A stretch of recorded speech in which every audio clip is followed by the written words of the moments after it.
Thanks, Mr. Kane.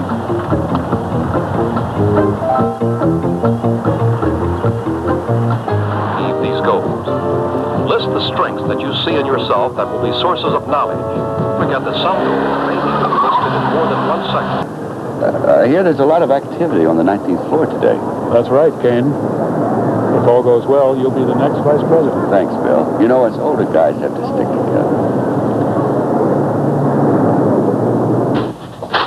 Good morning. Good morning, Mr. Kane. Here are your messages. Thank you very much, Kevin. I'm going to be very busy this morning, so if you could hold all my calls, please.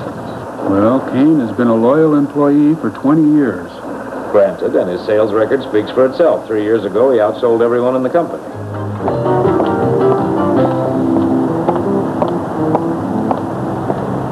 Lovely day, isn't it, Miss Marshall? You're responsible for this, aren't you? What are you talking about? You're a son of a bitch, Mr. Kane.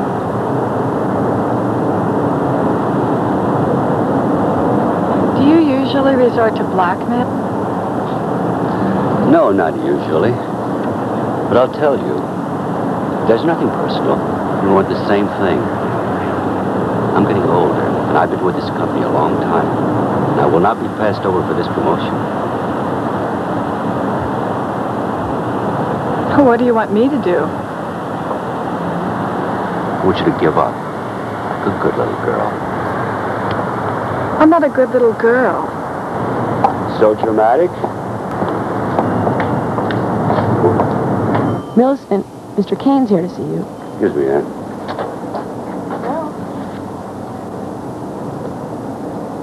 Here, your boyfriend's getting nervous. We could pretend this never happened. It's too late for that.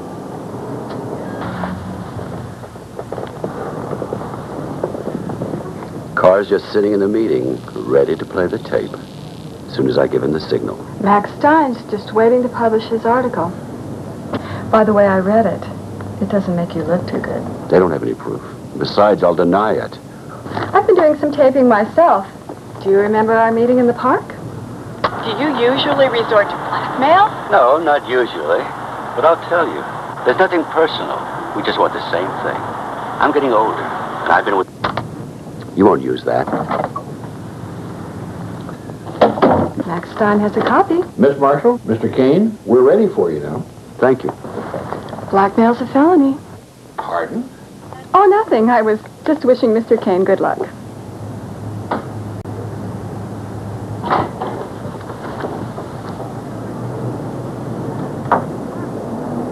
These are the two candidates I would like to present to you for consideration for the vice presidency.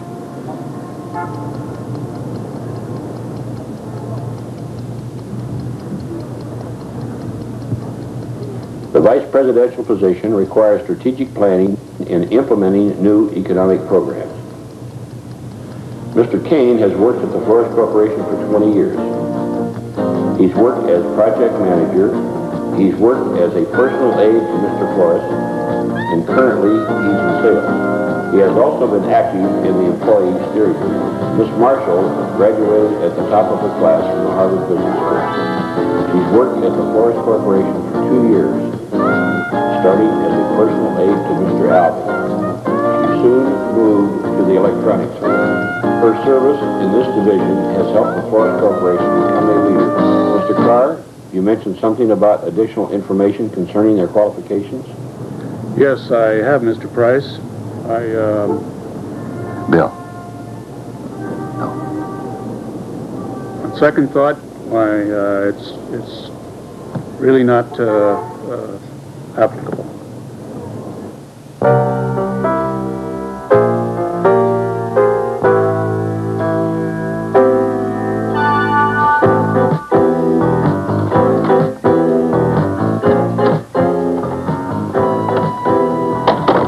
Pretty tough for a woman. When I get the job, I'll give you a raise. When I get the job, Mr. Kane, I'll fire you so fast it'll make your head spin.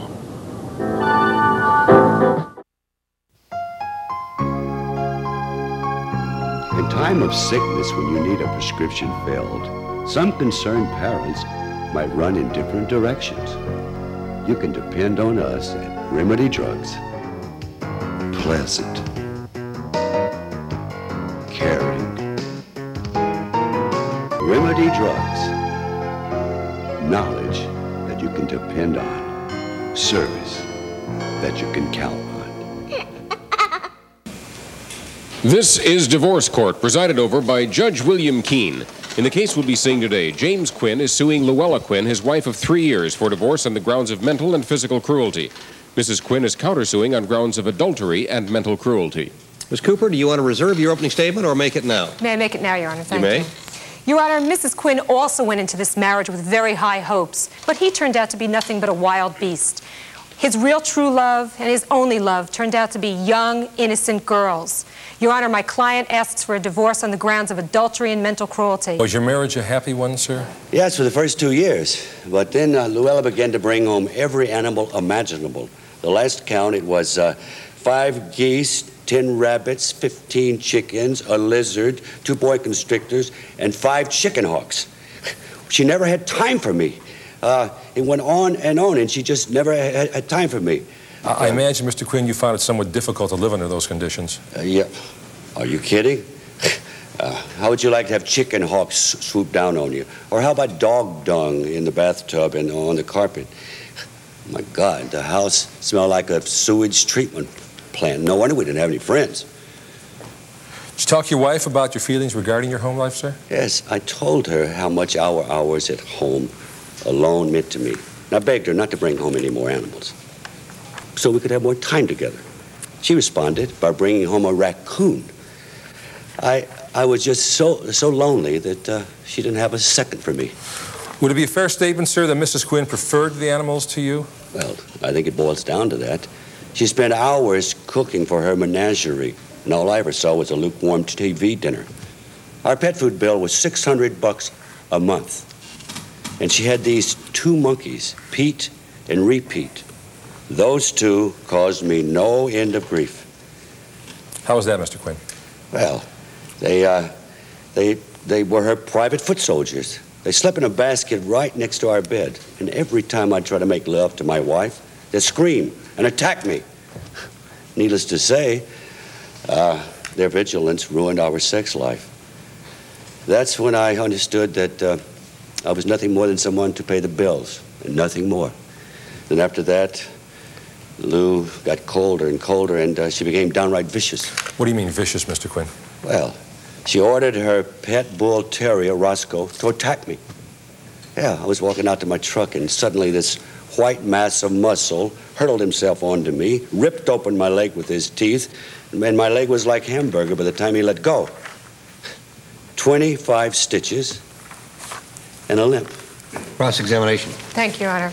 Mr. Quinn, isn't it a fact that your wife only brought home sick animals on a temporary basis? Well, she did bring home a lot of sick animals. You didn't mind her bringing home sick animals, did you? I didn't object, not at first.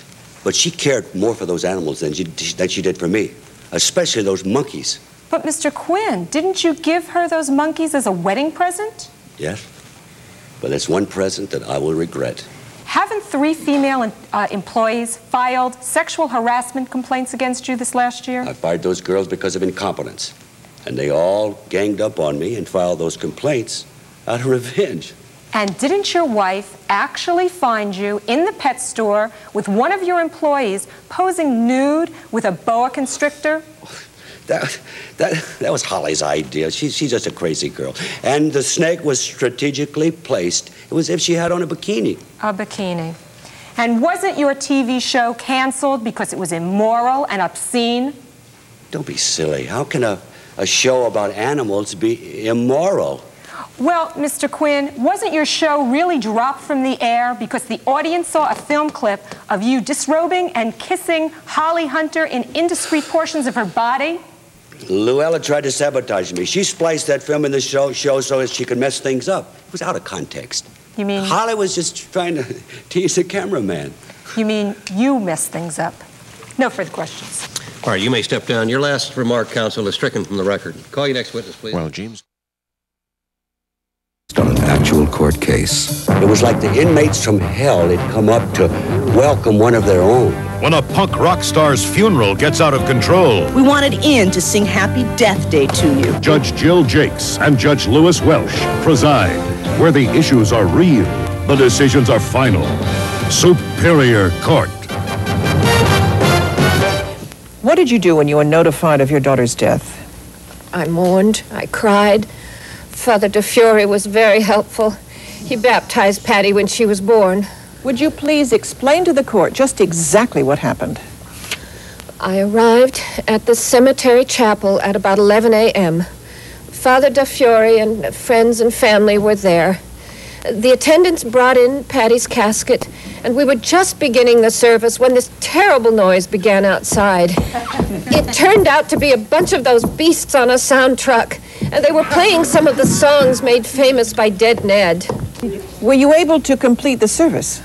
Father DeFiore just would not stop. He said that we're all besieged in our lives by insane, irrational, evil forces like the ones beating on the doors of the chapel to be let in. Call Father Paul DeFiore to the stand. All right,